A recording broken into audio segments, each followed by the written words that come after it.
MMA Meltdown on the Fight Network continues. Thanks to Crooklyn for Bloody Elbow for joining us on the program. Really enjoyed the conversation. We look forward to doing it again. We've got a special guest in studio this evening.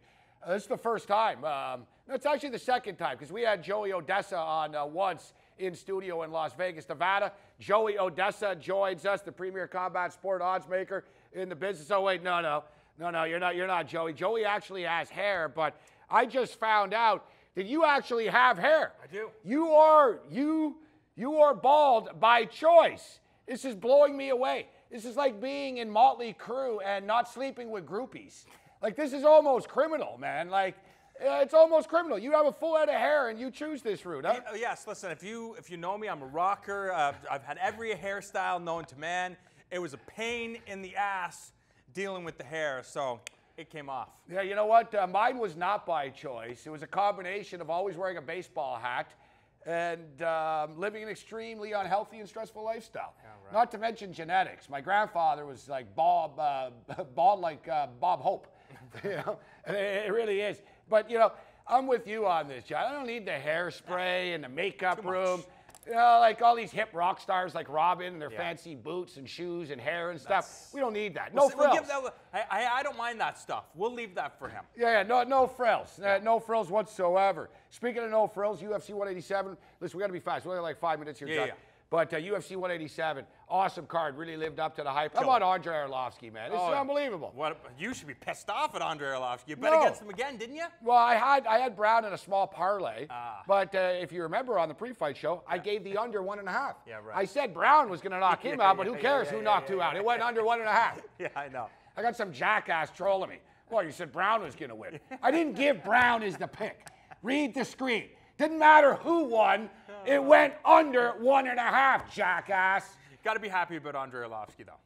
Yeah, well, other than the fact that, I had Brown in a parlay. Yeah. Although I didn't give that on the show. But, how about Arlovski? Unbelievable, man. Three in a row right now. Yeah, and I wouldn't be surprised if, Cain Velasquez, Fabrizio Verdum, that goes down, and Andrei Arlovski gets the winner. Especially, he has a win over Fabrizio Verdum. You can sell it. Former UFC heavyweight champion. If you would have told me. Never would have believed it. If you would have told me even a year ago that even he was in the conversation, I would have been like, dude, man, like, really? Yeah, I know. Like, honestly? Yeah, shocking. So, what's next? Is KJ Noons going to be the champ? Holy smokes. This is going to be a good fight. Alex Oliveira, KJ Noons, they're going to light it up. I like KJ in this fight, actually. He's a small underdog. Sure. I like his experience in the octagon. The cowboy, the Brazilian cowboy. Yeah. Not a ton of UFC experience. True, but if you remember his last fight against Gilbert Burns, one of the jiu-jitsu and grappling coaches of the Black Zillions. Yeah, I know. And he beat this guy up until he got caught in a submission. So it's going to be a hell of a fight. And, one thing with Nunes, he's been fighting wrestlers, guys who want to take him down his whole life, and guys that want to sub him his whole life. He's game. Yeah, he's used to this. But intriguing. What do you think about Nick Lentz and the Bronx, the other Oliveira here, in which Oliveira, people sort of look at him as an underachiever. The guy's 19-4, still young, thrown to the wolves early. You look at his 4 losses: a Miller in his prime. Cowboy Cerrone, Edgar, Cub Swanson. Yeah, I know. No shame in losing to these guys. And people forget that. And that's what's, inconsistent. He's fighting top guys. So I think this is kind of going to be one of those performances. It's got to be a breakout performance for him. He's got to be violent. He's got to take it to Nick Lentz. And I think he's going to win this fight. But Nick Lentz, he can shut you down. He can grind on you. And I wouldn't be surprised if he won that way. Yeah, Nick Lentz is a plus 225. You're getting a good price here with Nick Lentz as an underdog. And I was thinking about him like, man, do I really want to lay the price with Oliveira? But Oliveira's only lost to elite guys. And for my money, it was a nice win against Hayoki.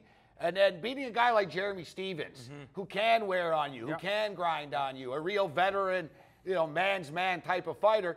And he beat Jeremy pretty easily, actually. I think that was a nice little turning point for Oliveira. I think he wins this fight. Yeah, maybe. Again, it just comes down to Nick Lentz because he started it in Minnesota, working with all those grapplers there, now working an American top team, kind of has everything figured out. And I know Chad Mendes was ill in that fight. Yeah. He looked good against Chad Mendes. I know he did. All right, so we only got a couple of minutes here. Carlos Condit returns to the octagon for the first time in over a year's time since snapping his leg against Tyrone Woodley, taking on Thiago Alves, another veteran. Maybe he's got a second win. That I thought, he's done. hey, you're not done if you beat Jordan Meehan. Yeah. You're not done. Carlos Condit, one of my personal favorites. This is going to be a hell of a fight, a fun fight. Both these guys bring it. You hope so. You hope that it goes down the same way we all predicted Andre Arlovski and Travis Brown would go down that way, and Cerrone and McDessie would go down. You hope it's the same thing. But Carlos Condit, his fight IQ seems to be higher than 99% of the fighters in the UFC. And you mentioned Jordan Meehan and Thiago Alves. Jordan Meehan was in control of that fight before he started messing around, did that roll, and ended up getting caught. But Thiago Alves, he can turn your lights out. As soon as you make a mistake like that, any type of mental error, he can take advantage. This guy stopped Matt Hughes. And do you think he tries to take Carlos down? Maybe. It's going to be tough. Because that's Carlos's one weakness. Sure, but he keeps improving it, though. We saw, Johnny Hendricks had a hard time. I would expect that. I wouldn't really think so, though. Maybe mixes one in at the end of the round type of deal. Maybe. I would imagine that Alves just tries to attack right off the get-go. Don't let Carlos Condit get comfortable. Try to exploit the fact that he's been away for so long and try to attack the damaged leg. It's been about 14 months or so, actually, since Carlos has fought. Normally, I'd say I'd be concerned about the ring rust, but with Condit, not That's a good really. break. He's for the Lions. You look at the wars that he was in, man. The GSP fight, the Johnny Hendricks fight, the Woodley fight, even the fight that he won, the Campman fight. Every one of Condit's fights, his last 5-6 fights, have been brutal wars. I think that the rest could do this guy good, actually, and he'll sort of be refreshed instead of rusty. It's a hell of a card, and you can check out the prelims right here, right? Yeah, that's right. Formiga and we have former Elite XC champion Wilson Hayes. We're showing that. It's a fight that's definitely going to impact the 125-pound range. And I'll have some picks before the card as well. MMA Meltdown of the Fight Network continues.